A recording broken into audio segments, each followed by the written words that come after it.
सड़क पास आ गई थी। वहीं एक गड्ढे से अचानक आवाज आई, करफौन है सरफाला। दारोगा जी का हाथ अपनी रिवॉल्वर पर चला गया। सिपाहियों ने ठिठक कर राइफलें संभाली। तब तक गड्ढे ने दोबारा आवाज दी, करफौन है सरफाला। एक सिपाही ने दरोगा जी के कान में कहा, गोली चल सकती है, पेड़ के पीछे हो लिया जाए हुजूर। पेड़ उनके पास से लगभग 5 गज की दूरी पर था। दरोगा जी ने सिपाहियों से फुसफुसाकर कहा, तुम लोग पेड़ के पीछे हो जाओ, मैं देखता हूं। नमस्कार दोस्तों, एक बार फिर से आपका स्वागत है द सीरियस कॉमेडी शो में। दोस्तों, श्रीलाल शुक्ल के राग दरबारी से कौन ऐसा व्यंग प्रेमी होगा जो अपरिचित होगा। उसी राग दरबारी का एक भाग आज मैं आपके सामने प्रस्तुत कर रहा हूं, जिसका शीर्षक है करफौन है सरफाला।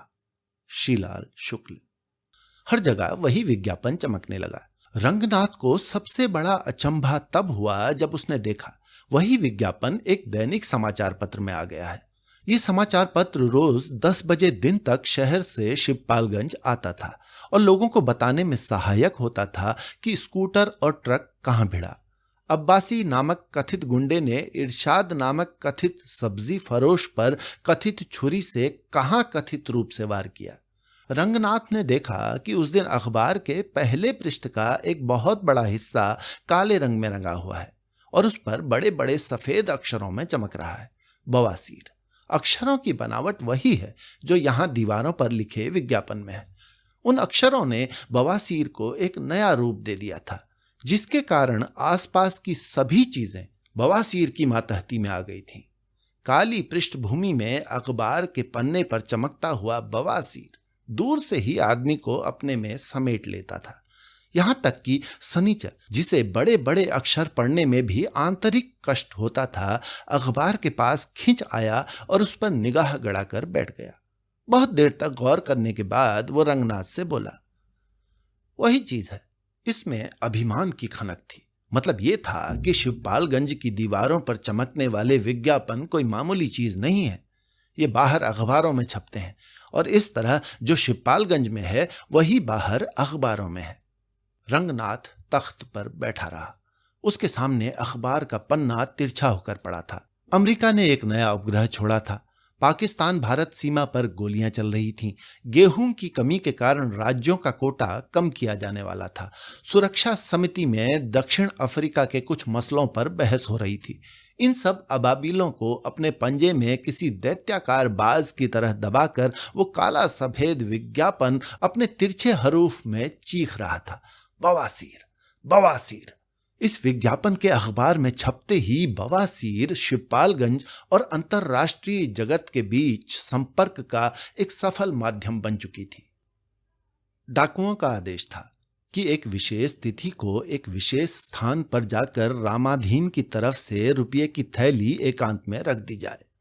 डाका डालने की ये पद्धति आज भी देश के कुछ हिस्सों में काफी लोकप्रिय है, पर वास्तव में है ये मध्यकालीन ही, क्योंकि इसके लिए चांदी या गिलट के रुपये और थैली का होना आवश्यक है, जबकि आजकल रुपया नोटों की शक्ल में दिया जा सकता है और 5,000 रुपये प्रेम पत्र की तरह किसी लिफाफे में आ सकते हैं। जरूरत पड़ने पर चेक से भी रुपयों का भुगतान किया जा सकता है। इन कारणों से परसों रात अमुक टीले पर 5,000 रुपये की थैली रखकर चुपचाप चले आओ, ये आदेश मानने में व्यावहारिक कठिनाइयां हो सकती हैं। टीले पर छोड़ा हुआ नोटों का लिफाफा हवा में उड़ सकता है, चेक जाली हो सकता है। संक्षेप में, जैसे कला, साहित्य, प्रशासन, शिक्षा आदि के क्षेत्रों में, वैसे ही डकैती के क्षेत्र में भी मध्यकालीन पद्धतियों को आधुनिक युग में लागू करने से व्यावहारिक कठिनाइयां पैदा हो सकती हैं। जो भी हो, डकैतों ने इन बातों पर विचार नहीं किया था, क्योंकि रामाधीन के यहां डाके की चिट्ठी भेजने वाले असली डकैत न थे। उन दिनों गांव सभा और कॉलेज की राजनीति को लेकर रामाधीन, भीमखेड़वी और वैद्य जी में कुछ तनातनी हो गई थी। अगर शहर होता और राजनीति ऊंचे दर्जे की होती तो ऐसे मौके पर रामाधीन के खिलाफ किसी महिला की तरफ से पुलिस में ये रिपोर्ट आ गई होती कि उन्होंने उसका शील भंग करने की सक्रिय चेष्टा की। पर महिला के सक्रिय विरोध के कारण वे कुछ नहीं कर पाए और वो अपना शील समूचा का समूचा लिए हुए सीधे थाने तक आ गई। पर यह देहात था, जहां अभी महिलाओं के शील भंग को राजनीतिक युद्ध में हैंड ग्रेनेड की मान्यता नहीं मिली थी। इसलिए वहां कुछ पुरानी तरकीबों का ही प्रयोग किया गया था और बाबू रामाधीन के ऊपर डाकुओं का संकट पैदा करके उन्हें कुछ दिन तिल मिलाने के लिए छोड़ दिया गया था। पुलिस, रामाधीन, भीमखेड़वी और वैद्य जी का पूरा गिरोह ये सभी जानते थे कि चिट्ठी फर्जी है। ऐसी चिट्ठियां कई बार कई लोगों के पास आ चुकी थीं। इसलिए रामाधीन पर यह मजबूरी नहीं थी कि वो नियत तिथि और समय पर रुपये के साथ टीले पर पहुंच जाए। चिट्ठी फर्जी न होती तब भी रामाधीन शायद चुपचाप रुपया दे देने के मुकाबले घर पर डाका डलवा लेना ज्यादा अच्छा समझते। पर चूंकि रिपोर्ट थाने में दर्ज हो गई थी, इसलिए पुलिस अपनी ओर से कुछ करने को मजबूर थी। उस दिन टीले से लेकर गांव तक का स्टेज पुलिस के लिए समर्पित कर दिया गया और उसमें वे डाकू डाकू का खेल खेलते रहे। टीले पर तो एक थाना का थाना ही खुल गया। उन्होंने आसपास के ऊसर, जंगल, खेत खलिहान सब कुछ छान डाले, पर डाकुओं का कहीं निशान नहीं मिला। टीले के पास उन्होंने पेड़ों की टहनियां हिलाकर, लोमड़ियों के बिलों में संगीने घुसेड़कर और सपाट जगहों को अपनी आंखों से हिप्नोटाइज करके इत्मीनान कर लिया कि वहां जो है वे डाकू नहीं है, क्रमशः चिड़िया, लोमड़ियां और कीड़े मकोड़े हैं। रात को जब बड़े जोर से कुछ प्राणी चिल्लाए तो पता चला कि वे भी डाकू नहीं, सियार हैं। और पड़ोस के बाग टीले में जब दूसरे प्राणी बोले तो कुछ देर बाद समझ आया कि वे कुछ नहीं, सिर्फ चमगादड़ हैं। उस रात डाकुओं और रामाधीन भीमखेड़वी के बीच की कुश्ती बराबर पर छूटी, क्योंकि टीले पर न डाकू रुपया लेने के लिए आए और न रामाधीन देने के लिए ही गए। थाने के छोटे दरोगा को नौकरी पर आए अभी थोड़े ही दिन हुए थे। टीले पर डाकुओं को पकड़ने का काम उन्हें ही सौंपा गया था, पर सब कुछ करने पर भी वे अपनी मां को भेजे जाने वाली चिट्ठियों की अगली किश्त में ये लिखने लायक नहीं हुए थे कि मां, डाकुओं ने मशीन गन तक का इस्तेमाल किया, पर इस भयंकर गोलीकांड में भी तेरे आशीर्वाद से तेरे बेटे का बाल तक बांका नहीं हुआ। वे रात को लगभग 1 बजे टीले से उतरकर मैदान में आए और चूंकि सर्दी होने लगी थी और अंधेरा था और उन्हें अपनी नगरवासिनी प्रिया की याद आने लगी थी और चूंकि उन्होंने बीए में हिंदी साहित्य भी पढ़ा था, इन सब के मिले जुले कारणों से उन्होंने धीरे धीरे कुछ गुनगुनाना शुरू कर दिया और आखिर में गाने लगे। हाय मेरा दिल, मेरा दिल, मेरा दिल, तीतर के दो आगे तीतर, तीतर के 2 पीछे तीतर वाली कहावत को चरितार्थ करते उनके आगे भी 2 सिपाही थे और पीछे भी। दरोगा जी गाते रहे और सिपाही सोचते रहे कि कोई बात नहीं, कुछ दिनों में ठीक हो जाएंगे।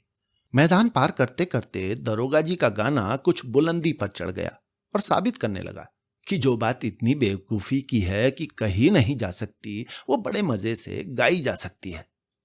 सड़क पास आ गई थी। वहीं एक गड्ढे से अचानक आवाज आई, करफौन है सरफाला। दारोगा जी का हाथ अपनी रिवॉल्वर पर चला गया। सिपाहियों ने ठिठक कर राइफलें संभाली। तब तक गड्ढे ने दोबारा आवाज दी, करफौन है सरफाला। एक सिपाही ने दरोगा जी के कान में कहा, गोली चल सकती है, पेड़ के पीछे हो लिया जाए हुजूर। पेड़ उनके पास से लगभग 5 गज की दूरी पर था। दरोगा जी ने सिपाहियों से फुसफुसाकर कहा, तुम लोग पेड़ के पीछे हो जाओ, मैं देखता हूं। इतना कहकर उन्होंने कहा, गड्ढे में कौन है? जो भी हो बाहर आ जाओ। फिर एक सिनेमा में देखे गए दृश्य को याद करके उन्होंने बात जोड़ी, तुम लोग घिर गए हो, तुम आधे मिनट में बाहर ना आए तो गोली चला दी जाएगी। गड्ढे में थोड़ी देर खामोशी रही। फिर आवाज आई, मरफर गरफये सरफाले, गरफोली चरफलाने वाले। प्रत्येक भारतीय जो अपना घर छोड़कर बाहर निकलता है, भाषा के मामले में पत्थर हो जाता है।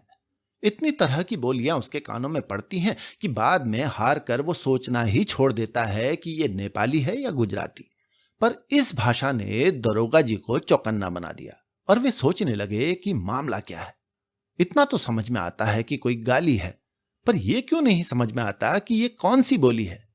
इसके बाद ही जहां बात समझ से बाहर होती है वहीं गोली चलती है। इस अंतरराष्ट्रीय सिद्धांत का शिवपालगंज में प्रयोग करते हुए दरोगा जी ने रिवॉल्वर तान लिया और कड़क कर बोले, गड्ढे से बाहर आ जाओ, नहीं तो मैं गोली चलाता हूं। पर गोली चलाने की जरूरत नहीं पड़ी। एक सिपाही ने पेड़ के पीछे से निकलकर कहा, गोली मत चलाइए हुजूर। सिपाही लोग उत्साह से गड्ढे को घेर कर खड़े हो गए। दरोगा जी ने कहा, कौन जोगंथवा? एक पुराने सिपाही ने तजुर्बे के साथ कहना शुरू किया, ये श्री रामनाथ का पुत्र जोगनाथ है, अकेला आदमी है, दारू ज्यादा पीता है। लोगों ने जोगनाथ को उठाकर उसके पैरों पर खड़ा किया, पर जो खुद अपने पैरों पर खड़ा नहीं होना चाहता उसे दूसरे कहां तक खड़ा करते रहेंगे।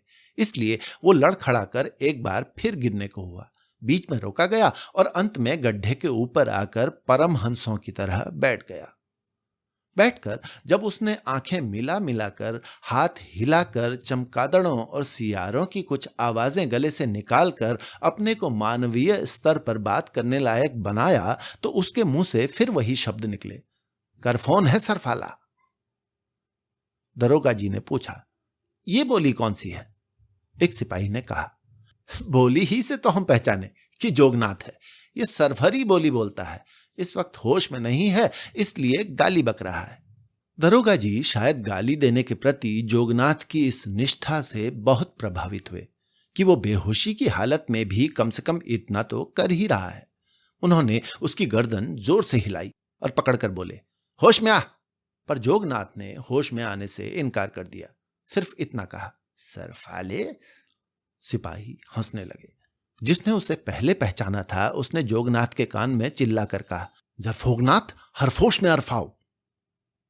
इसकी भी जोगनाथ पर कोई प्रतिक्रिया नहीं हुई, पर दरोगा जी ने एकदम से सरफरी बोली सीख ली।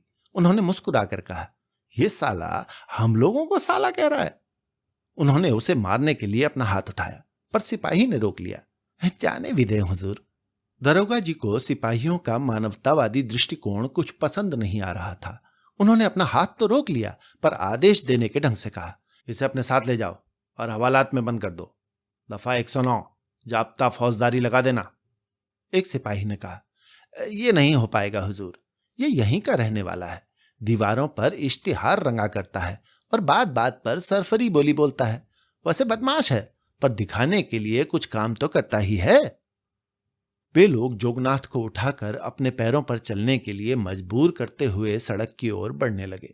दरोगा जी ने कहा, शायद पीकर गाली बक रहा है, किसी न किसी जुर्म की दफा निकल आएगी, अभी चलकर इसे बंद कर दो, कल चालान कर दिया जाएगा। उस सिपाही ने कहा, हुजूर बेमतलब झंझट में पड़ने से क्या फायदा, अभी गांव चलकर इसे इसके घर में ढकेल आएंगे, इसे हवालात कैसे भेजा जा सकता है, वैद्य जी का आदमी है। दरोगा जी नौकरी में नए थे, पर सिपाहियों का मानवतावादी दृष्टिकोण अब वे एकदम समझ गए। वे कुछ नहीं बोले। सिपाहियों से थोड़ा पीछे हटकर वे फिर अंधेरे, हल्की ठंडक, नगरवासिनी प्रिया और हाय मेरा दिल से संतोष खींचने की कोशिश करने लगे। मित्रों, ये श्रीलाल शुक्ल के व्यंग उपन्यास राग दरबारी का एक हिस्सा है।